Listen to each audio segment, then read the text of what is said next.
The local privacy advisory board recently rejected the San Diego Police Department's smart streetlight proposal. And you have the opportunity to share your opinion next Wednesday. Ike Onyenito is joining us this morning. He's the chair of the San Diego Privacy Advisory Board. Good morning, and thank you for your time today. Good morning, and thank you for having me here in the studio this morning.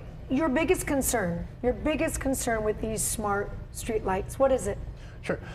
So the board overall just really wants to be able to assess and wants the public to be able to assess the vendors' security and privacy mitigations here and technology being proposed. What do you mean the vendors' security and privacy? Sure. So during the process, there's a proposal that was submitted for the smart streetlights. The information is available on our website, sandiego.gov/PEP. And the San Diego Police Department put forward a proposal outlining how they intend to use the technology in a broad sense, but we're really looking for much more specific information. We want to be able to understand, who the vendor is. That wasn't even proposed until we kind of had to dig around for that. We want to be able to understand some of the AI capabilities. We want to be able to understand what the third parties are and who has access to this data and how the data is being shared. You know, we had Chief Nislight in yesterday to talk about the issue, and he was saying, you know, there's a very fine line because you want to be able to honor the privacy issues and the concerns that the public has, and then also to be able to solve the crimes. Yeah. And when they say that, you know, their mission to be able to use the smart streetlights is to really combat the crime that's happening, the violent crimes that are increasing. What do you have to say about that? Yeah, we certainly respect the mission here, and that is to combat crime effectively and efficiently. The police has a very important and a very hard problem here to solve, but we do think that does not have to come at the expense of some of the privacy rights that San Diegans enjoy. What are those privacy rights that you're concerned about?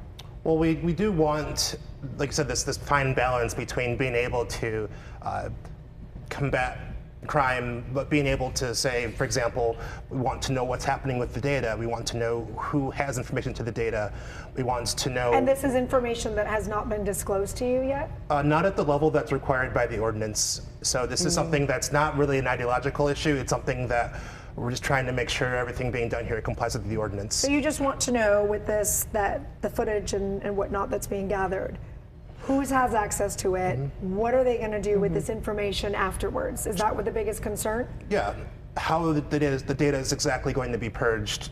All this was information given in broad terms, but we want to be able to really fully assess the technology here. Another thing that he said was that because this was implemented back in 2016, and then when Mayor Kevin Faulconer, there was so much pushback that he shut this all down.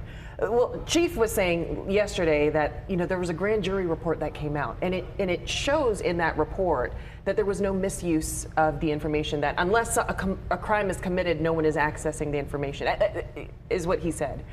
When you hear something like that, is that not good enough, like to have the grand jury report? Well, sure. I think the legal implications may be fine, but there's certainly other areas too that haven't been dug into. Again, we go into this in a lot more detail on our website. We have both the minutes of the most previous meeting as well as the full 15, 18-pager rejection proposal that we've given to City Council as a recommendation. But we still find that there's other areas that could be given in more detail here. If you could put forth your plan, explain it to us. How do you solve this? The need to be able to want to protect the public. And we're in a day and age now where cameras help explain things and footage help explain crime. So how would you go about this then?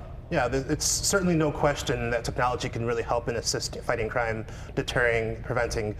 But we want to be able to indicate that. So like you mentioned with the earlier streetlights that were used, well, it would be good to see data showing that when these were taken down, that crime may have increased. This is information that would be very convincing to the board and to the public.